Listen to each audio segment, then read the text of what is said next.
सखी सावली काव्यांजली। पुरावा तूच दिलायस, तुझ्या समोरच तर सगळं काही क्लिअर झालं। एक मिनिट,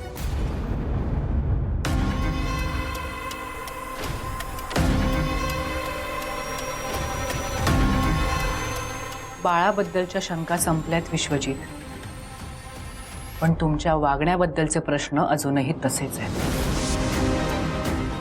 ते बाळ जरी तुमचं नसलं तरी तुमचं आणि श्रेष्ठाचं नातं होतं हे विसरता येणार नाही। तुमच्या मनात जर खरंच काही पाप नसतं ना तर तिने तुमच्यावर असा आरोप केला त्याच वेळी तुम्ही तिच्या कानाखाली लगावली असती, पण तुम्ही तसं करू शकला नाहीत कारण कुठेतरी तुम्ही सुद्धा चुकीचे होतात। तुम्ही केलेल्या विश्वासघातामुळे मला, मुलांना, आई बाबांना किती मनस्ताप सहन करावा लागलाय ना त्याची कल्पना सुद्धा नाहीये तुम्हाला। आणि मी हे विसरू शकत नाही। आता जर आपल्यामध्ये काही नातं उरलं असेल तर ते फक्त आपण दोघं प्राची आणि निमिषचे आई वडील आहोत इतकंच। त्यामुळे आपण आई बाबा म्हणून मुलांच्या जबाबदाऱ्या निभावण्याकडे लक्ष देऊया, कारण तुमचा तुमच्यावर किती ताबा आहे हे आपण सगळ्यांनी बघितलेलंच आहे। आधीचं सगळं विसरून मी नॉर्मल होईल आणि उद्या पुन्हा तुमचं मन दुसरीकडे। असं नको म्हणूस। बस बस, मला ना आणखी काही बोलायचंच नाही।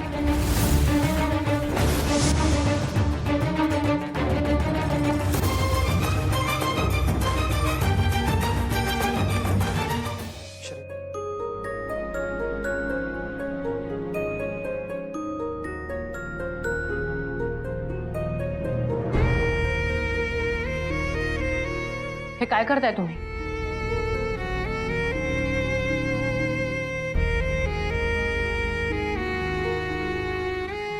हे सगळं करायची गरज नाही। आधी जेव्हा तुम्ही मला मनापासून बायको मानत नव्हतात तेव्हा सुद्धा एका बेडवर झोपत होतोच की आपण। आत्ताही तसंच करूया, कारण काय आहे, आपल्या या बेडरूम मध्ये मुलं येत जात असतात, त्यांच्या प्रश्नांची उत्तरं द्यायला लावू नका मला प्लीज। काव्या काव्या ऐक, हे बघ, तू आत्ता मला म्हणालीस की आपण काही बोलूया नको, पण मला तुला एक सांगायचं, प्लीज ऐकून घे, प्लीज प्लीज। हे बघ, श्रेष्ठ आणि माझ्याबद्दल जे काही घडलं ती माझी फसवणूक होती। म्हणजे त्या रात्री काय घडलं खरंच मला डिटेलमध्ये माहित नाही, मी शुद्धीत नव्हतो, काही कळलं नाही। काय तिने फोटोज वगैरे काढले,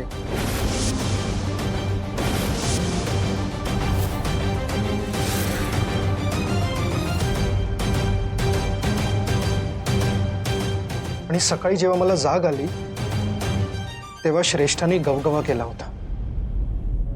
तेव्हा तुम्ही शुद्धीत नव्हतात, पण आता तरी आहात ना? हे सगळं तुम्ही जे सांगितलंय त्याच्यावर मी विश्वास ठेवेन असं वाटलंच कसं तुम्हाला विश्वजित?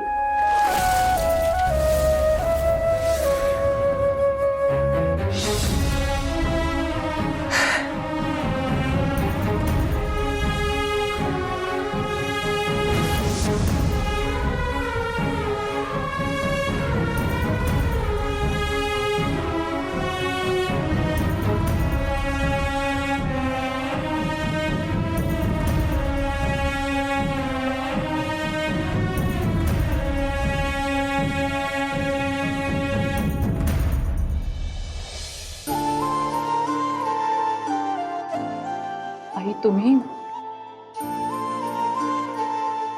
बस। आई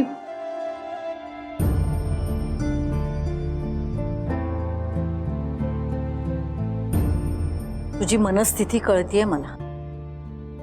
विश्वजितला तुझ्या मनाच्या विरुद्ध तुला या घरात आणावं लागलं हे माहित आहे मला. आई मी मुलांसाठी हे सगळं हो ग, हे मी तुला आधीपासूनच सांगितलं होतं. कोणताही निर्णय घेताना तुला मनापासून काय वाटतं याचा विचार कर. तुझ्यातल्या काव्याला ओळख, त्या काव्याला विसरू नकोस.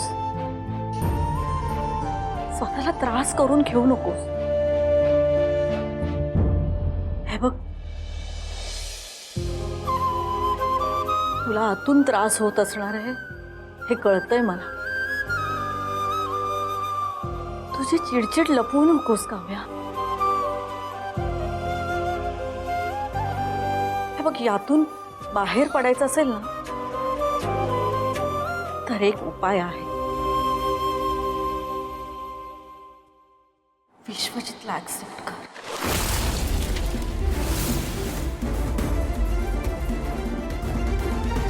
काय आई हे हे तुम्ही सांगताय? हो,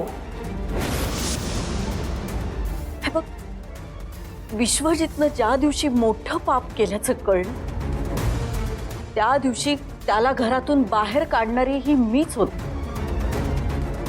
आणि आता तुला हे सांगणारी ही मीच आहे. त्याच्याकडून चूक झाली, पण आपल्याला वाटत होतं तसं गंभीर पाप त्याच्याकडून नाही झालंय. हे आता सिद्ध झालंय ना. जी फसवणूक झाली आहे आणि त्याला त्याचं प्रायश्चित्त करण्याची एक संधी द्यायला हवी. त्याला त्याची चूक कळावी. बायको म्हणून तुझी त्याला किंमत कळावी असं मला वाटतंय.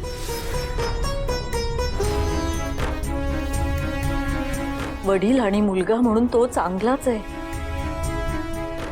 फक्त एक चांगला नवरा म्हणून स्वतःला सिद्ध करायची संधी तू दे.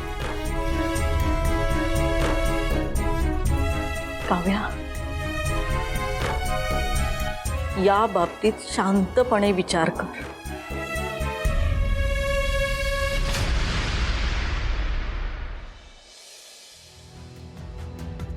हे बिल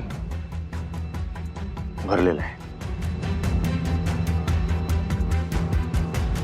मधुरे, हे कुठलं बिल आहे ग?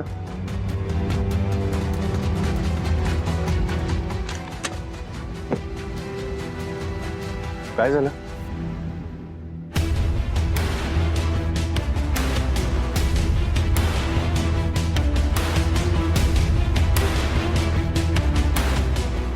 काय झालंय मधुरा तुला? खरं तर हे सगळं बोलण्याची ही वेळ नाहीये हे कळतंय मला, पण तरीही राहवत नाहीये म्हणून बोलतेय.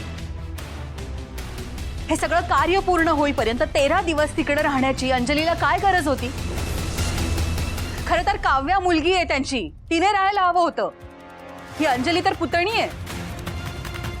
पण नाही, काव्या गेली निघून तिच्या घरी आणि ही राहिली आहे तिथंच. हे मला अजिबात पटलेलं नाही. अगं काय बोलतेस तू मधुरे? हं? सदानंदराव अचानक गेल्यामुळे त्या घरावर आभाळ कोसळलंय. आणि काव्य आणि अंजलीचं म्हणशील तर त्या वेगवेगळ्या नाहीच आहेत. काव्याला शक्य नाहीये म्हणून अंजली थांबायचं म्हणाली. यात काय इतकं? हं? आणि अशा वेळेला अशा वेळी करत प्रत्येक वेळी अंजलीने तिच्या मनासारखंच सगळं केलंय. या घरात ती लग्न होऊन आल्यापासून बघतीये मी. घराच्या बाहेरच राहायला जास्त आवडतं तिला. घरात राहण्यात इंटरेस्ट कमीच आहे तिला. आता तू जास्तच बोलतेस मधुरा. अगं नाती जपणं फार महत्वाचं असतं. काही नाती रक्ता पलीकडे असतात, जीवाची असतात, भावनांची असतात. पण तुला कसं पटणार नाही का? कारण आपला संसार सुद्धा आई-बाबांपासून वेगळा झालाय. तेव्हा नात्यांची ओढ काय असते हे तुला कसं समजणार नाही का?